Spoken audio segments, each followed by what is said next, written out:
지난주에 우리가 성도의 선행, 아내들아 이렇게 했는데 제가 오늘은 저 뒷부분까지 붙여서 할까 하다가 또 이런 때 아니면 우리가 한 구절 한 구절 살펴보기 힘들 것 같아서 남편들아, 이 3장 7절 말씀을 가지고 한번 나누려고 합니다. 그럼 오늘의 말씀이 아내들에게는 해당이 안 되는 것이냐? 그건 아니죠. 앞으로 또 결혼하실 분도 있고 또 이미 하신 분도 있고 때로는 또 혼자 계신 분도 계시고 그러나 이 남편과 아내의 삶의 원리는 어떤 의미에서는 우리 인생을 살아가는 데 있어서 모든 삶의 관계에 동일하게 적용되는 것이지요. 신약 성경에 보면은 부부에 관한 여러 말씀들이 나옵니다.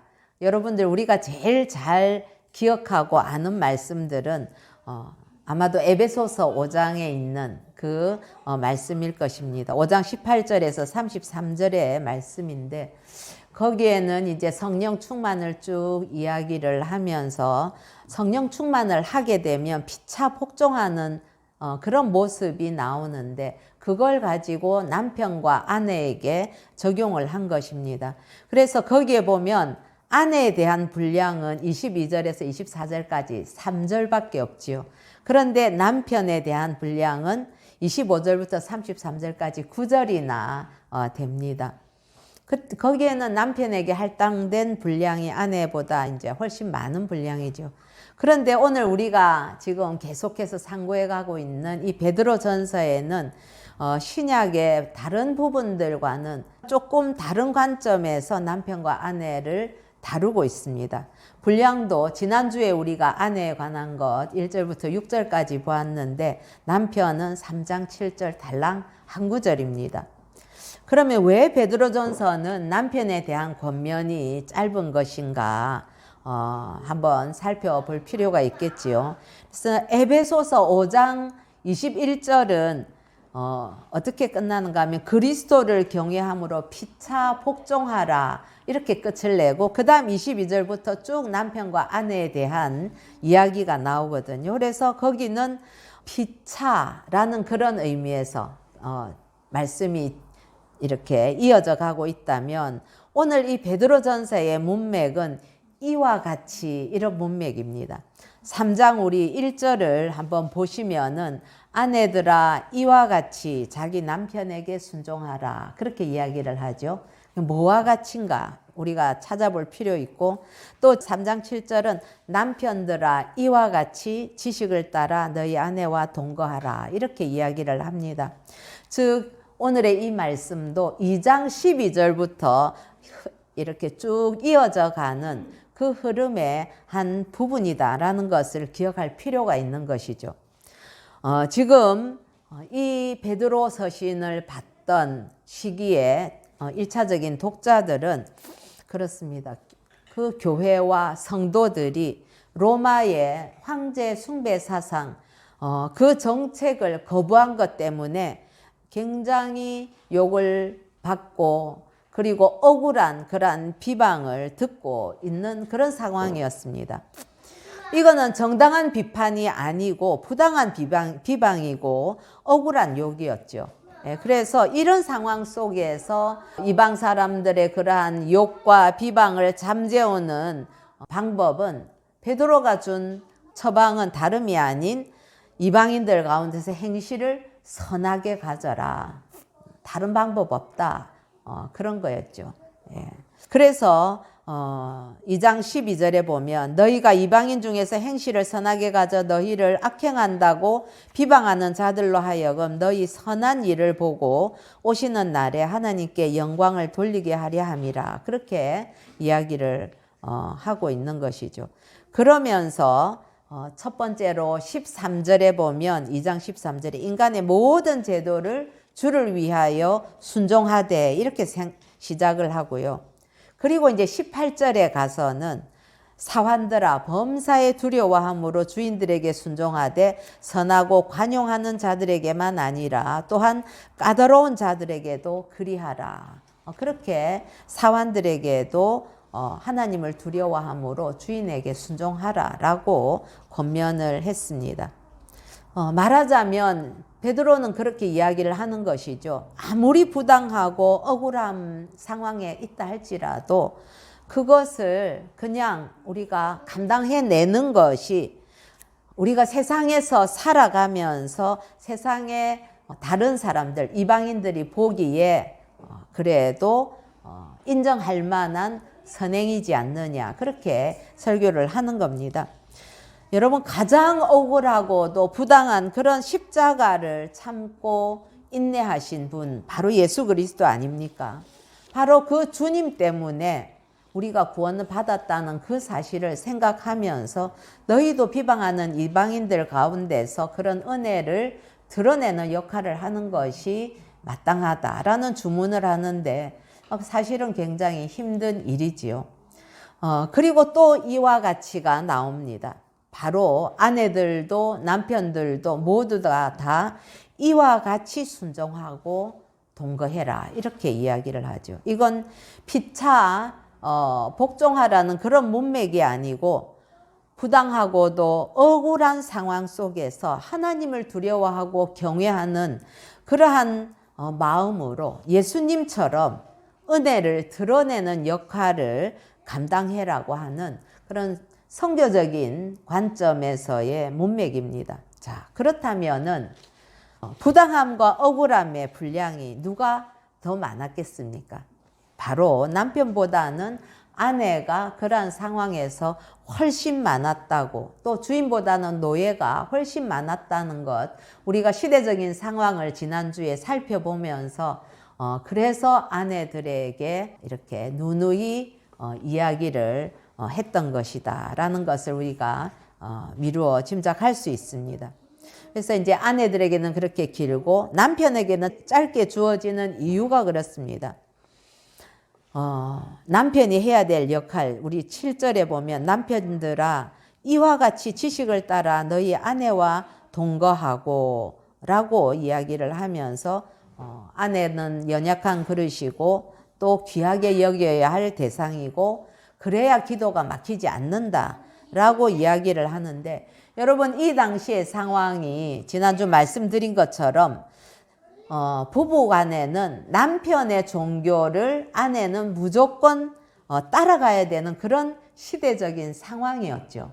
그래서 아내가 지난번에 믿는 상황은 아내 혼자만 믿고 있을 상황이었기 때문에 남편의 핍박과 그러한 이해받지 못하는 상황을 순종해라 라고 이야기했다면, 오늘은 상황이 이제 좀 다르다고 볼 수 있는 것입니다. 왜냐하면 남편이 예수를 믿는다 그러면 자동적으로 아내도 남편을 따라서 예수를 믿게 되어 있는 그런 상황이었던 것입니다.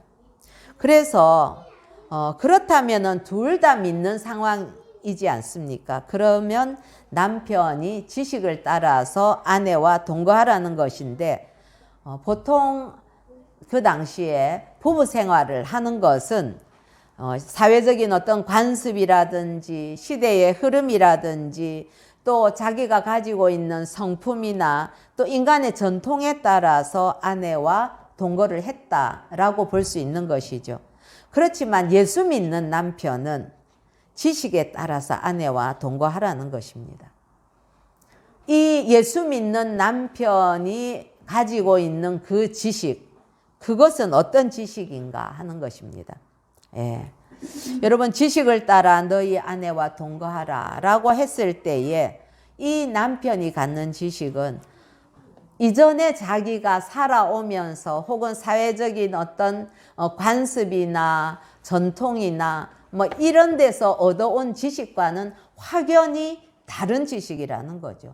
여러분, 이것은 지금도 마찬가지입니다. 믿지 않는 남편들이 아내에 대해서 생각하고 내가 어떻게 아내와 결혼 생활을 해야 될 것인가 하는 것에 대한 그 규범이나 생각과 예수를 믿는 사람이 아내에 대해서 생각하는 것은 다를 수밖에 없는 것이죠. 여러분, 이 남편이라는 사람들이 아마도 이전에 예수를 알지 못했다가 하나님의 은혜로 예수를 믿게 된 이후에 교회에 나와서 하나님의 진리의 말씀들을 들었을 것입니다. 그러면서 이전에는 몰랐던 사실을 알게 되는데 아내가 자신과 똑같은 하나님의 형상으로 지음받은 존귀한 존재다라는 사실을 알았을 거라는 거죠. 이거는 당시에는 남편은 주인이고 아내는 하인과 같은 그런 취급을 받았다는 것을 우리가 생각해 볼 때에 이건 굉장히 그야말로 혁명적인 그러한 진리이고 지식이 되는 것입니다. 여러분, 오죽했으면 그 당시에는 여인들이 자기 남편임에도 불구하고 이 남편으로부터 내가 버림받으면 어쩌지 하는 것 때문에 막 예쁘게 치장을 과도하게 할 수밖에 없었을 그런 상황을 생각해 본다면 이 아내도 나와 똑같이 하나님의 형상을 지닌 존귀한 존재라는 이 인식은 굉장히 파격적이고도 혁명적인 인식이 아닐 수 없지요. 그렇게 똑같이 하나님의 형상이 된 부부는 남편은 교회를 위해서 자신을 다 내어주어서 그렇게 사랑하는 예수 그리스도의 역할을 하고, 그리고 아내는 교회가 그리스도께 복종하는 것처럼 복종하는 역할을 맡았다고 하는 것을 배웠습니다. 이건 세상 사람들, 세상 남자들은 모르는 지식이지요. 학교에서도 가르쳐 주지 않을 뿐만 아니라 오직 하나님의 자녀들이 그리스도의 몸된 교회에서 말씀을 들을 때만 알 수 있는 지식입니다. 여러분, 그렇기 때문에 남편과 아내의 관계뿐만 아니라 우리가 다른 사람들을 다 대할 때에 인간의 그 존엄성이 어디에서부터 비롯되는 것인가? 하나님의 형상으로 지원받았다는 사실을 자신에게도 적용할 뿐만 아니라 상대에게도 적용할 때 그 관계들을 보는 관점은 완전히 달라지게 된다는 것이죠. 그 당시에는 굳이 남편은 이런 의무를 가져야 된다, 이런 걸 가르치지 않았지요. 오직 여자에게, 아내에게만 의무와 책임을 말하고 강요했습니다. 그러나 여러분, 복음은 그렇지 않지요. 복음은 아내에 대한 남편의 권리뿐만 아니라 의무와 책임도 가르치지요. 남편에게 아내를 사랑하라고 할 때에 예수 그리스도가 한 것처럼 그렇게 사랑하라고 이야기를 할 정도니까 이 진리는 대단한 진리가 아닐 수 없습니다. 그렇습니다. 남편에게는 아내를 사랑해야 하는 의무가 있습니다.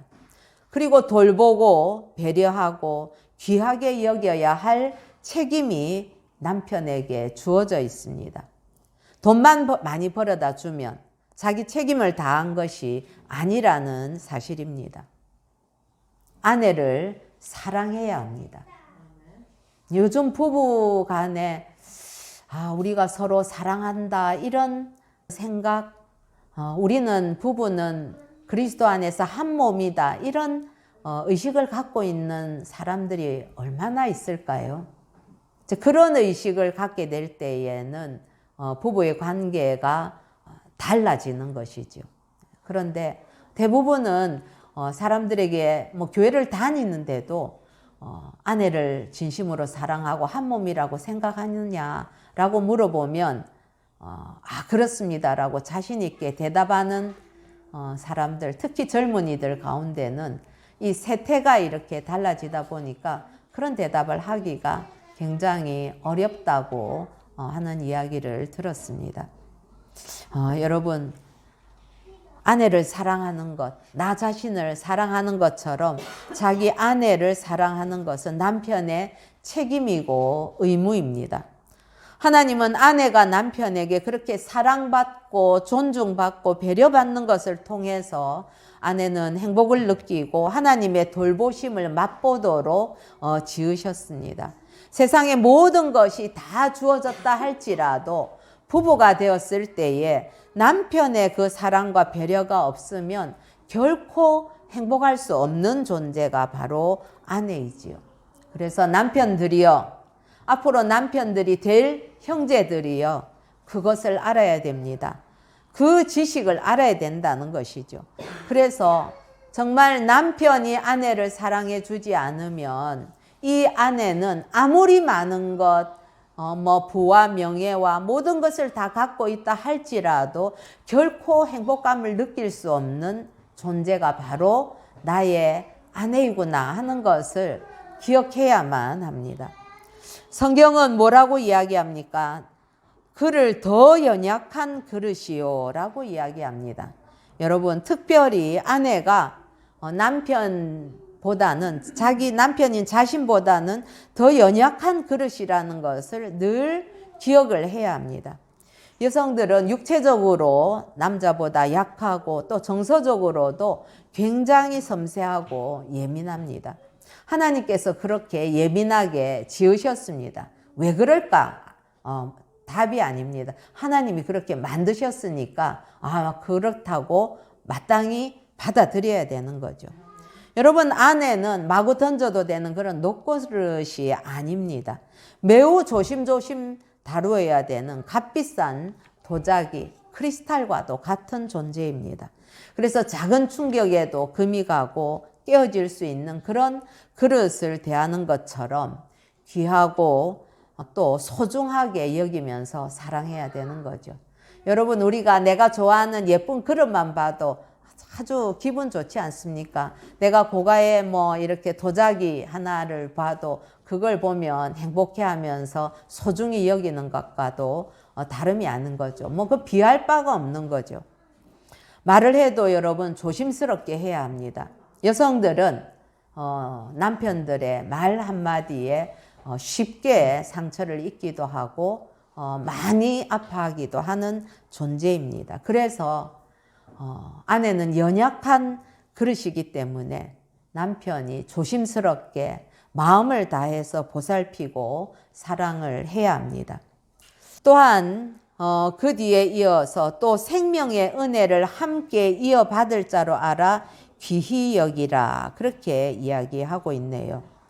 여러분, 아내를 귀히 여기라는 이 말씀에 어떤 해석이 필요하겠습니까? 이건 이 말뜻을 모르는 사람은 아무도 없을 것입니다.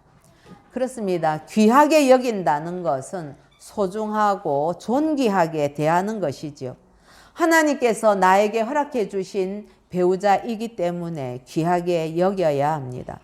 아내는 내 뼈 중에 뼈이고 살 중에 살입니다. 그래서 생명의 은혜를 함께 이어받을 동지이고 바로 신앙의 동역자입니다. 이것이 바로 성경이 가르쳐주는 지식이 되는 것입니다. 여러분, 생명의 은혜를 함께 이어받을 자, 이것은 하나님으로부터 유업을 함께 이어받을 자라는 의미와도 같습니다. 여러분, 그렇기 때문에 대체로 하나님께서 우리 가정들이나 이런 것들을 보실 때에 보통 부부를 한 단위로 보실 때가 많습니다. 예. 남편들은 그렇기 때문에 아내의 잘못이 곧 나의 잘못이다라는 생각을 받아들일 수 있는 품이 있어야 그게 바로 성경적인 지식이 되는 것이지요. 그렇기 때문에 함부로 아내를 대하지 말고 모든 일에 아내를 배려하면서 아내의 뜻을 물었고 주고 그 뜻을 존중해 줘야 된다는 것이죠. 그래서 아내를 함부로 대하는 것은 한 몸이기 때문에 자기 자신을 함부로 대하는 것과도 마찬가지입니다. 여러분, 이것은 아내들에게도 동일하게 적용되는 성경의 지식이고 원리이지요. 질서상 남편이 가정의 머리 역할을 한다 해도 남편의 마음과 생각과 모든 계획에서 아내를 최우선 순위로 두어야 할 것입니다. 그래서 아내가 남편이 나를 인정해 주고 있구나, 내 의견을 가장 존중해 주고 있구나 하는 것을 아내가 느낄 수 있어야 하는 거죠. 뿐만 아니라 다른 사람들이 외부에서 보더라도 저 사람은 참 자기 아내를 귀하게 여기는구나 하는 것을 알 수 있을 정도로 남편은 모든 사람들이 보는 앞에서도 아내에게 존중한 태도를 취해야 마땅합니다. 그것이 바로 귀하게 여기는 것이죠. 사랑하는 성도 여러분, 우리가 부부로 함께 살면서 아내가 무슨 생각을 하는지, 어떤 감정인지 이런 거를 전혀 가늠할 수 없다. 그렇다면은 그건 성경이 말하는 지식에 따라서 동거하는 것이 될 수가 없겠지요. 그거는 귀하게 여기는 것이 아니라는 의미입니다.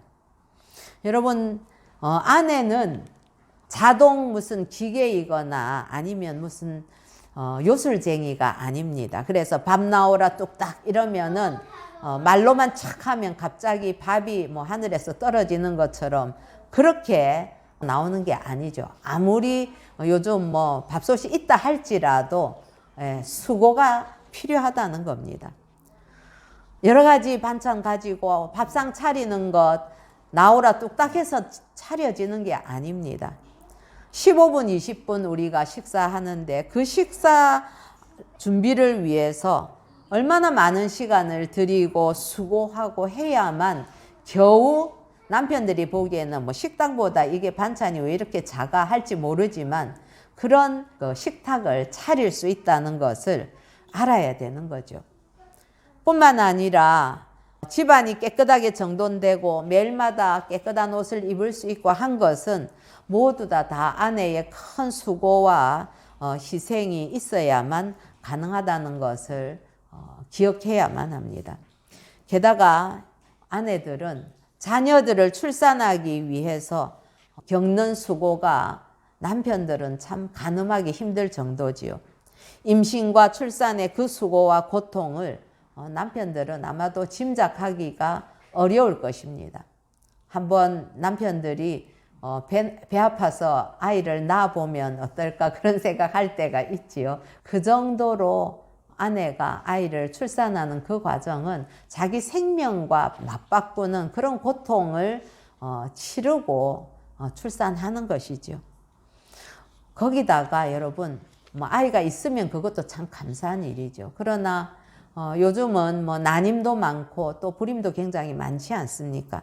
자녀가 없다면 이거는 아이를 낳는 고통보다도 몇 배나 더 심한 그런 심적인 고통과 아픔을 늘 견뎌야만 하는 것이 아내의 역할이고 여성의 역할입니다.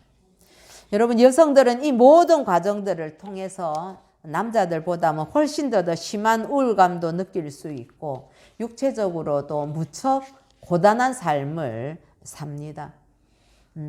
남편들은 무슨 일들이 뭐 수고 없이 항상 잘 되어 있으면 그냥 저절로 되는 건지 그렇게 생각할지 모르지만은 그거는 보이지 않게 다 손길과 그 손길에는 시간과 노동이 함께 들어가서 이루어지는 일이라는 것을 기억해 주면 좋겠습니다. 중요한 것은 남편으로서 그런 사실을 알아서 공감도 해주고 인정도 해주고 감사해야 한다는 거죠. 그리고 할 수 있는 한 많이 도와주어야지요. 특히 요즘처럼 여성들도 남편과 동일하게 사회생활을 병행한다면 당연히 가사와 육아의 짐을 나누어 질 수 있어야 합니다. 형제 여러분들이요, 아내의 역할을 단지 남편인 나의 사회생활을 뒷바라지하고 성공을 돕는 그런 수단으로만 생각하거나 그런 존재로만 보아서는 안 됩니다. 말씀드린 것처럼 함께 생명의 유업과 하나님의 은혜를 이어받을 귀한 육신과 영혼의 동역자 관계입니다. 하나님께서 내게 주신 나의 반쪽이자 나의 뼈이고 나의 살이 바로 나의 아내이죠. 한 몸이라면 여러분, 아내가 아프면 당연히 내가 아픈 것이고 아내가 힘들면 내가 힘든 것이고 아내가 슬프면 내가 슬퍼야 하는 것이 합당한 성경적인 지식 안에서의 부부관계가 되는 것이죠. 그래서 늘 보살피고 존중하고 배려하고 인정해 줘야 그게 귀하게 여기는 것입니다. 아내들도 그건 뭐 마찬가지죠. 아내가 남편에게 그렇게 복종하고 순종하는 이유는 그것은 이런 한 몸과도 같은 마음을 가지고 남편을 존중하고 남편을 귀하게 여기기 때문에 그렇게 할 수 있는 것 아니겠습니까? 사랑하는 성도 여러분, 남자와 여자가 결혼을 하면 둘이 살고, 즉 이것을 동거한다고 우리 말할 수 있지요. 함께 산다고 늘 좋고 로맨틱한 그런 일만 있는 것은 아닐 것입니다. 혼자 살 때는 내 마음대로 살아도 되겠지만은 두 사람이 함께 동거하면 그렇게 살 수는 없는 것이죠. 서로가 서로에게 통제가 되고 영향을 주면서 상대방의 간섭을 마땅히 받게 되는 것입니다. 그래서 함께 살 때 중요한 것은 함께 사는 법을 배우고 익히는 것이죠. 특별히 성경을 통해서 예수 믿는 남편과 아내가 서로를 어떻게 대해야 하는가 하는 것을 배워야 합니다. 여러분, 결혼 생활이라는 것이 그렇지 않습니까? 이게 저절로 되는 일이 절대 아닙니다. 엄청난 인내와 노력이 없이는 결혼 생활을 유지하기 힘이 듭니다. 예. 그거는 이제 성인이 되어서 부모와 자녀 관계도 마찬가지입니다. 아무리 내 속으로 낳은 부모와 자녀의 관계라 할지라도 각각 독립된 인격체가 다시 모여서 살 때는 그것은 굉장한 노력과 그리고 인내가 필요한 관계들입니다. 사랑하는 성도 여러분, 그래서 우리가 남편과 아내의 배역을 잘 인지하고 또 거기에 따르는 책임과 의무가 무엇인지 알아서 바로 성경이 가르쳐 주는 대로 살아야만 그게 행복한 결혼 생활이 되는 거죠. 예. 행복하게 하나님의 말씀의 원리대로 살지 않으면서 내가 왜 이렇게 어려운가 이렇게 생각한다면 그것은 앞뒤가 바뀐 것이나 마찬가지입니다. 하나님은 남자와 여자를 다르게 지으셨습니다. 그래서 부부가 함께 살면서 서로 이렇게 다른 거구나 라는 것을 발견할 때마다 그것이 당연하다고 여겨야 합니다.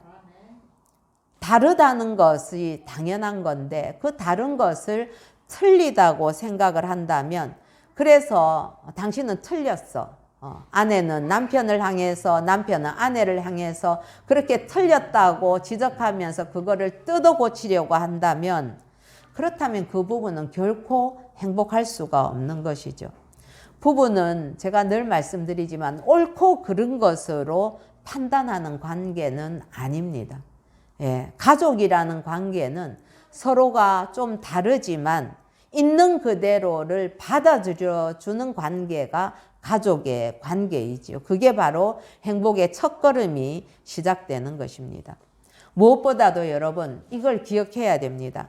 남편이든 아내든 모두 다 죄의 본성을 여전히 가지고 있는 죄인들이라는 사실입니다. 여러분, 죄인 한 사람 사는 것도 얼마나 많은 문제가 있겠습니까? 그런데 부부라는 것은 죄인 두 사람이 함께 사는 것이기 때문에 문제가 많은 것이 지극히 당연한 것이지요. 서로가 서로에게 섭섭한 점이 발견될 때는 어떻게 생각을 해야 되는가? 저 사람도 죄인이니까 그랬나 보다. 그렇게 생각하는 게 당연하죠. 나도 아직까지 지어져 가고 있는 공사 중인 사람이고 당신도 공사 중인 사람이고 죄인들이니까 저렇게 이기적으로 생각하고 이기적으로 행동하는 것이 당연하구나라고 서로를 이해해 준다면 인간에 대한 이런 이해가 전제된다면 그 결혼 생활은 좀 더 주님께서 기뻐하는 모습으로 나가게 되겠지요. 중요한 것은 그런 잣대를 상대방에게는 관대하게 대하고 자신에게는 철저하게 그런 잣대를 대야 됩니다. 자신의 그런 죄성을 합리화하는 그런 어리석음을 범해서는 안 되는 거죠. 내가 잘못하고 아내한테 잘못해놓고 그래 내가 죄인이라서 내가 아직 인간이 다 완성되지 않아서 그렇게 자기 자신을 합리화시키는 그런 도구로 사용해서는 안 되겠지요. 그런 일은 주님께서 인정해 주실 때 그게 가능하고 상대방이 인정할 때 가능하지 자기 자신의 잘못을 합리화시키는 그런 도구로 써서는 안 되겠습니다. 그런 때는 그런 걸로 자기 자신을 합리화시키기보다는 먼저 해야 될 일이 주님 앞에 주님 잘못했습니다. 회개하고 그리고 하나님께서 은혜를 주십시오. 내 이 부족한 점, 내 이 나쁜 기질들, 습관들, 내 이 죄성을 어떻게 하겠습니까? 하나님이 은혜를 주셔야만 이걸 이길 수 있지 않겠습니까? 라고 하나님께 도우심을 구해야 하는 거죠. 그것이 바로 지식에 따라 아내와 동거하는 것입니다. 남편들이요, 그리고 미래의 남편이 될 형제들이요, 아내에게 자신의 죄성을 드러내는 남편이 아니라 하나님을 드러내는 그런 남편이 될 수 있기를 축복합니다. 그래야 기도가 막히지 않습니다. 여러분, 아내를 아프게 하고 아내를 내가 마음대로 내 뜻대로 좌지우지하면 기분이 좋을 것 같습니까?